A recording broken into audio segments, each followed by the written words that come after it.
काय मग कृष्णा, काय चाललंय? काय नाही रे दिनेश, आता चालू जॉबवर. होय.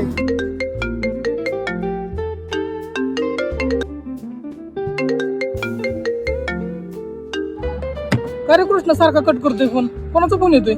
आईचा फोन येतोय. अरे कृष्णा, आईचा फोन येतोय आणि तू कट करतोय. कशाला कट करतोय तू फोन? उचल ना. नाही रे दिनेश, आता मूड नाही माझा. का मूड नाही तुझा? अरे वैताग आलाय कामाचा. अरे काय दिनेश, सारखे आयफोन करते. आपण काय लहान राहिलोय का आता? अरे कृष्णा, आपण आपल्या आईसाठी नेहमी लहानच असतो, आपण कितीही मोठं झालं तरी. मग कृष्णा, आज वुमन्स डे आहे ना. हा, मग त्याचा काय संबंध येतो? इंस्टावर, व्हॉट्सअपवर आता स्टेटस टाकशील, happy women's day to all strong women. हो, टाकणारच. स्टेटस तर टाकशीलच, पण जगातल्या सगळ्या महिलांना विश करशील.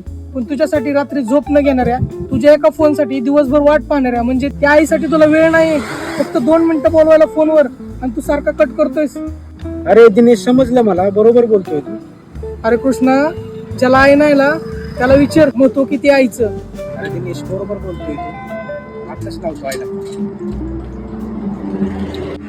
हॅलो, बोल ना आई, काय करतेस? फोन केलता आता तू? हा, येतो. ठेव का मग बाळा? आज मला समजलं दिनेश, स्टेटस बिटस टाकून काय उपयोग नसतो. खरा वुमन्स डे म्हणजे रोज महिलांचा आदर करणे.